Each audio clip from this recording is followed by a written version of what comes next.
Merci Seigneur pour ce jour de Yah que tu as fait pour nous, pour que nous te glorifions, nous t'adorions, nous dansions pour toi, nous reconnaissions que tu es notre Créateur. Merci Saint-Esprit de ta fidélité, que tu es toujours là pour nous enseigner toutes choses. Même aujourd'hui, l'écriture que tu nous as donnée, Apocalypse 3, versets 17 à 18, je lis. En effet, tu dis, je suis riche, je me suis enrichi et je n'ai besoin de rien. Et tu ne sais pas que tu es malheureux, misérable, pauvre, aveugle et nu. Je te conseille donc d'acheter chez moi de l'or purifié par le feu, afin que tu deviennes vraiment riche, des vêtements blancs afin que tu sois habillé, et qu'on ne voit plus la honte de ta nudité, ainsi qu'un remède à appliquer sur tes yeux, afin que tu vois. Fin de citation. Ceci est la parole de notre Seigneur Yahweh. Que je prie que ton nom soit glorifié, que ton nom soit béni, le Seigneur. Aujourd'hui, notre Seigneur nous enseigne ceci. Cœur tiède, un mur entre le riche et Christ. Cœur tiède, un mur entre le riche et Christ. Dans une vision, Yahweh, à travers un ange, donne une prophétie de jugement contre l'église de l'Odyssée, parce qu'ils sont tièdes. L'eau de l'Odyssée, provenait d'une source chaude, dont elle était tiède en effet. Yahweh décrit l'attitude du cœur tiède des membres de l'église de l'Odyssée, une attitude manifestée par leurs actes. Les Laodicéens n'étaient ni froids ni chauds par rapport à Yahweh, juste tièdes. L'eau chaude peut nettoyer et purifier, l'eau froide peut rafraîchir et animer, mais l'eau tiède n'a pas de valeur similaire. Les Laodiciens comprenaient l'analogie de Yahweh parce que l'eau potable de leur ville passait par un aqueduc depuis une source située à 6000 au sud, une distance de 6000 au sud, et elle arriva dégoûtamment tiède. L'eau de l'Odyssée n'était pas chaude comme les sources d'eau chaude voisines dans lesquelles les gens se baignaient, ni n'était rafraîchissante pour boire. Elle était tiède, bonne à rien. En fait, elle était nauséabonde. Et c'était la réponse de Yahweh aux Laodiciens. Ils l'ont rendu malade. Et il dit, je cite, « Je vais te vomir de ma bouche », fin de citation. Ça, c'est au verset 16, le verset précédent, l'écriture que le Saint-Esprit nous a donnée aujourd'hui. Dans ce cas, bien sûr, c'est la condition spirituelle de l'Église qui est décrite. Plutôt que de nier le Christ, ils ont fait une profession vide. Première partie de cette présentation, je parle de l'Église tiède. J'explique les Écritures. Nous allons faire tout ce sermon, c'est pour expliquer les Écritures que le Saint-Esprit nous a données. L'Écriture dit, je cite, « En effet, tu dis, je suis riche », fin de citation. Cela peut se rapporter soit littéralement à la richesse, soit aux richesses spirituelles, c'est-à-dire se vanter d'avoir assez de religion. Il n'y a pas de doute qu'il y avait beaucoup de richesses à l'Odyssée. Et qu'en tant que peuple, ils se glorifiaient de leur richesse matérielle.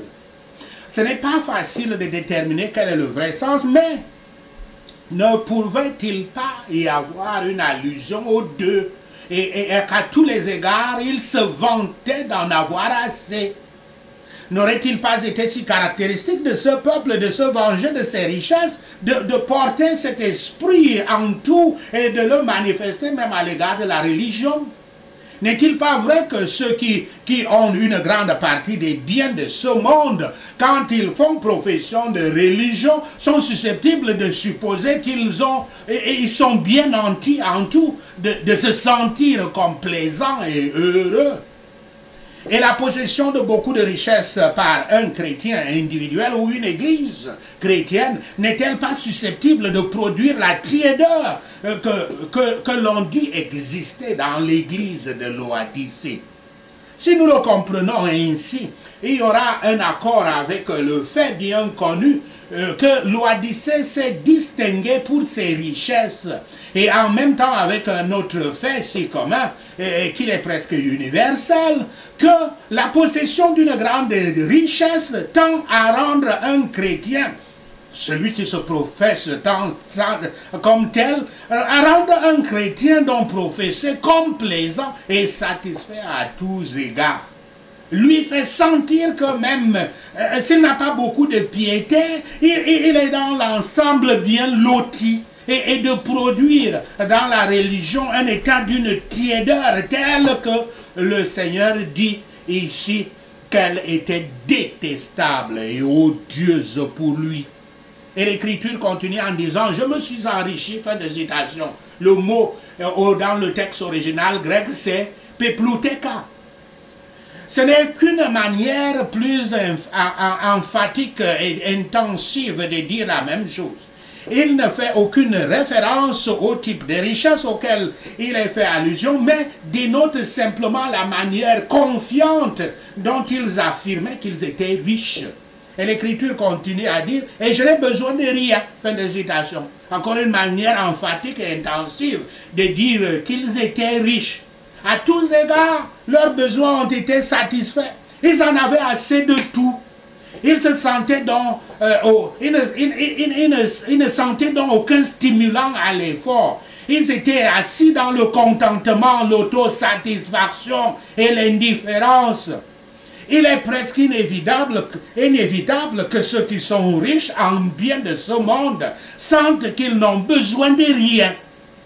D'où le désir presque universel d'être riche. C'est tout le monde qui veut être riche. D'où le sentiment commun, courant parmi ceux qui sont riches, qu'il n'y a aucune occasion de solitude ou de soin pour autre chose. Et l'Écriture dit à ce sujet, « Et je dirai à mon âme, tu as beaucoup de biens en réserve pour de nombreuses années, repose-toi, mange, bois, et réjouis-toi. » Fin de citation, citation de Luc 12, verset 19. Et l'Écriture continue donc en disant, « Et tu ne sais pas. » Fin de citation. Il n'y a pas d'impression juste en ce qui concerne la pauvreté réelle et la misère de votre condition. Et l'Écriture continue en disant, « Que tu es malheureux. » Et tu ne sais pas que tu es malheureux. Fin de citation. Le mot misérable, qui est la traduction la plus exacte qu'on aurait dû mettre ici, j'utilise ici Louis II 21. Donc, le mot misérable que nous utilisons maintenant pour désigner la conscience actuelle d'être misérable, comme applicable à celui qui est plongé dans la détresse et l'affliction profonde. Leur état était en fait un état misérable et était propre à produire une détresse réelle s'ils en avaient eu le sens juste, bien qu'ils pensaient qu'il en fût autrement. Et l'Écriture dit « misérable », fin de citation. La signification est que leur condition était celle qui était appropriée pour exciter la piété ou la compassion, et non pas qu'ils étaient réellement misérables, comme cela est dit dans 1 Corinthiens 15, verset 19. Et l'Écriture continue à dire « pauvres », fin de citation, malgré tout leur fanfaronnade d'en avoir assez.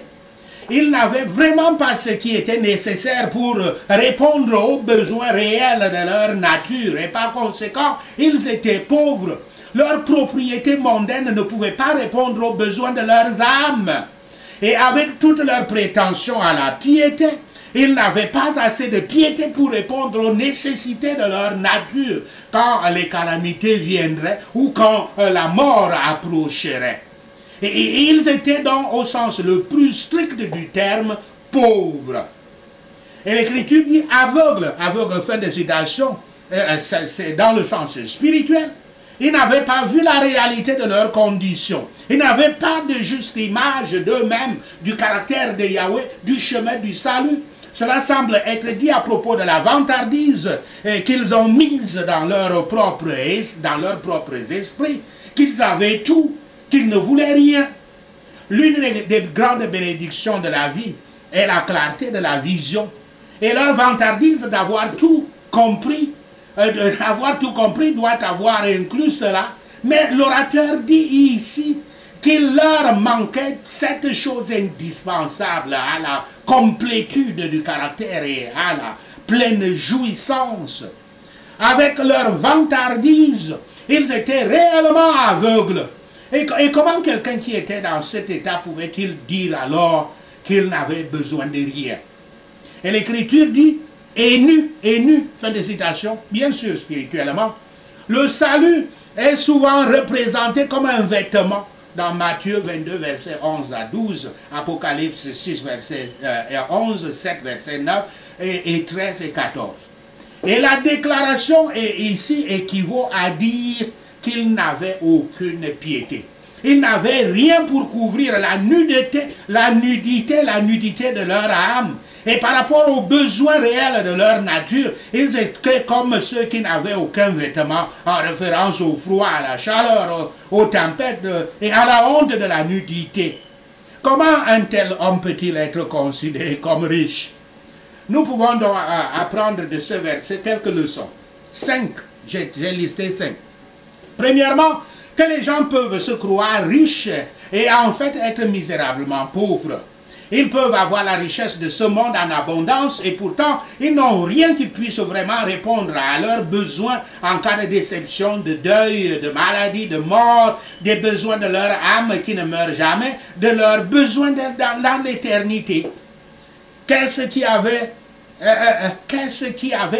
des plongées, fin de citation, plongées, comme il l'appelle communément, pour répondre aux besoins de sa nature quand il serait descendu en enfer, comme cela est dit dans Luc 16, verset 19. Deuxièmement, les gens peuvent avoir beaucoup de biens et penser qu'ils ont tout ce qu'ils veulent, et pourtant être misérables. En ce sens que leur condition est une condition misérable. C'est toujours vrai. Et en ce sens aussi qu'ils sont consciemment misérables. Cela peut être et souvent vrai aussi. Troisièmement, les gens peuvent avoir de grandes propriétés et pourtant être misérables. Ceci est vrai dans le sens où leur condition est pitoyable et dans le sens où ils sont réellement malheureux. Il n'y a pas de condition plus pitoyable que celle où quelqu'un a de grandes propriétés et soit même complaisant et orgueilleux et n'a pourtant ni Dieu, ni Sauveur, ni espoir du ciel et qui peut-être même ce jour-là peut lever les yeux en enfer, étant dans les tourments. Il se trompe grandement et pense que la misère se limite aux chaumières des pauvres. Quatrièmement, les gens peuvent être riches et pensent qu'ils ont tout ce qu'ils veulent et pourtant sont aveugles à leurs conditions. Ils n'ont pas de juste vue de Dieu, d'eux-mêmes, de leurs devoirs, de ce monde et de l'autre. L'obscurité mentale est une plus grande calamité que la perte de la vision naturelle. Et il y en a beaucoup qui sont entourés de tout ce que l'abondance peut donner, qui n'ont jamais eu une vision correcte de leur propre caractère, de leur Dieu ou de leur réalité, de la réalité de leurs conditions, et dont la condition aurait pu être bien meilleure s'ils étaient effectivement nés aveugles, vraiment. Cinquièmement, il peut y avoir de magnifiques robes d'ornement et pourtant une vraie nudité. Avec toutes les décorations que la richesse peut donner, il peut y avoir une nudité de l'âme aussi réelle que celle du corps. Si, sans un chiffon pour la couvrir, elle était exposée au froid, à l'orage ou à la honte. L'âme dépourvue de la robe du salut est dans un état pire que le corps sans vêtements. Car comment supportera-t-elle les tempêtes de la colère qui la frappera pour toujours et la honte de son exposition au dernier jour de la terreur? Ainsi, la misère spirituelle des hommes s'exprime métaphoriquement en 3 points qui correspondent au remède offert dans le verset suivant, Apocalypse 3, verset 18, que nous allons expliquer. Nous parlons ainsi de cette folie quand les gens disent « j'ai réussi, j'ai réussi ». Ils n'ont pas compris qu'ils sont les plus pauvres et ils sont prêts à tuer tout le monde juste pour cette idée-là, je veux réussir. À la fin, ils ne réussissent rien. La prochaine partie de cette prétention, remède à la tiédeur. Verset 18 de ce que le Saint-Esprit nous a donné. Il dit, je te conseille donc d'acheter chez moi de l'or purifié par le feu, par le feu, fin de citation. De l'or pur, tel qu'il a été soumis à l'action de la chaleur pour le purifier des scories, comme cela est dit dans 1 Pierre 1, verset 7. L'or ici est emblématique de la piété, comme étant le plus précieux des métaux, le plus précieux pour les êtres humains. Il professait être riche, mais ne l'était pas. Et il leur conseille, puisque c'est le Christ qui parle ici, sous la forme de l'ange, il leur conseille d'obtenir de lui ce qui les rendrait vraiment riches. L'Écriture dit, et il dit donc, afin que tu deviennes vraiment riche, fin de citation, dans le vrai sens du mot, avec la vraie piété, avec la faveur et l'amitié du Rédempteur, ils auraient tout ce dont ils avaient réellement besoin, ne seraient jamais dans le besoin. Et il continue à dire, des vêtements blancs, fin de citation. Les vêtements blancs sont l'emblème de la pureté et du salut, comme cela est dit au verset 4 de ce chapitre, Apocalypse 3. Ceci est dit en référence au fait que le verset 27 dit qu'ils étaient alors nus. Et l'Écriture continue en disant, afin que tu sois habillé, fin de citation, avec des vêtements du salut. Cela se rapporte aussi à la vraie piété, ce qui signifie que ce que le Rédempteur fournit répondra au même but en ce qui concerne l'âme que l'habillement fait en référence au corps. Bien sûr, ceci ne peut être compris à la lettre et la langue devrait peut-être être trop serrée, comme s'il y avait une ressemblance trop stricte. Et l'Écriture dit, et qu'on ne voit plus la honte de ta nudité. Fin de citation.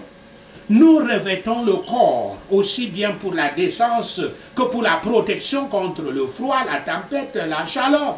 L'âme doit être vêtue pour que la honte de son état de péché ne soit pas démontrée, ne soit pas connue et qu'elle ne soit pas offensante et répugnante aux yeux. Et l'Écriture dit, ainsi qu'un remède à appliquer sur tes yeux, fin de citation. Au lieu de remède, la meilleure traduction c'est collyre. Ceci est une allusion faite qu'ils étaient aveugles, comme cela est dit au précédent, verset 17. Le mot collyre, dans le texte original en grec, qui est colurium, n'apparaît nulle part ailleurs dans le Nouveau Testament. C'est un diminutif de colura, qui est collyre, un pain ou un gâteau grossier et qui signifie correctement un petit gâteau. Il est appliqué au collyre de l'œil comme ressemblant à un tel gâteau et se rapporte à un médicament préparé pour les yeux endoloris ou faibles. Il était composé de diverses substances censées avoir une qualité de guérison.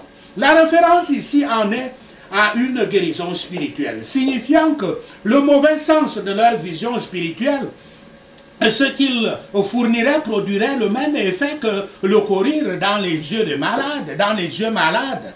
L'idée en est que la grâce de l'Évangile permet aux personnes qui étaient aveugles avant de voir clairement le caractère de Yahweh, la beauté de la voie du salut, la beauté de la personne et de l'œuvre du Christ et tout le reste des bénédictions.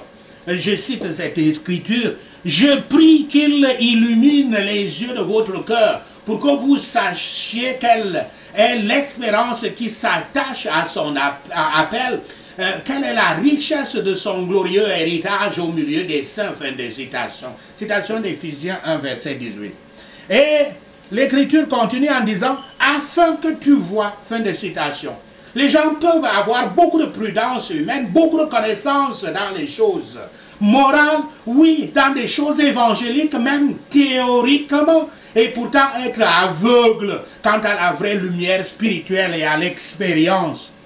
Ne voit que spirituellement et sûrement, ne voit spirituellement et sûrement que ceux qui ont l'esprit de Yahweh, ceux qui sont oints comme on le dit. Par, je cite, or éprouvé dans le feu. Fin de citation, on entend une plus grande quantité de lumière et de connaissance de l'évangile, ce qui vaut mieux que l'or fin, ou quelques grâces particulières et un exercice confortable d'elle, comme un amour fervent, une foi forte qui est beaucoup plus précieuse que l'or, ou plutôt toutes les richesses spirituelles en général qui sont en Christ et sont insondables, solides, substantielles et satisfaisantes, sont durables, précieuses, excellences, incorruptibles. L'achat de ce tort ne doit pas être compris dans le sens littéral, en donnant une considération de valeur, car il n'en est pas donné un, mais dans un sens figuré. C'est un achat sans argent et sans prix. Christ et sa grâce sont donnés gratuitement. Et le Christ dont elle doit être, et de lui seul, ne la vend pas, mais il la donne à ceux qui viennent à lui pour cela et désirent la voir et sont disposés à se séparer de tout afin qu'ils puissent jouir d'elle. Mais il y a quand même un prix donc à payer. Le prix de se priver des choses mondaines dont nous jouissions auparavant et de supporter certaines souffrances que nous redoutions auparavant. Yahshua a dit à ses disciples, je cite à ses disciples, si quelqu'un veut être mon disciple, qu'il renonce à lui-même, qu'il se charge de sa croix et qu'il me suive. Fin de citation, citation de Matthieu 16, verset 24.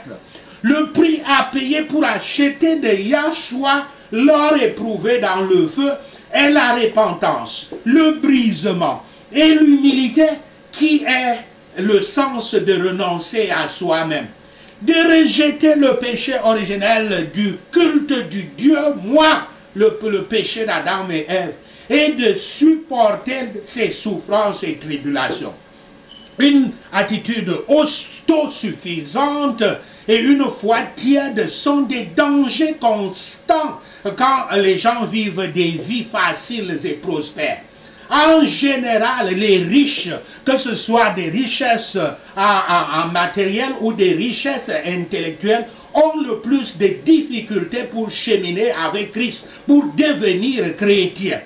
Ils n'accepteraient pas de passer par le processus du brisement afin de perdre les graisses des croyances mondaines, des plaisirs et des péchés.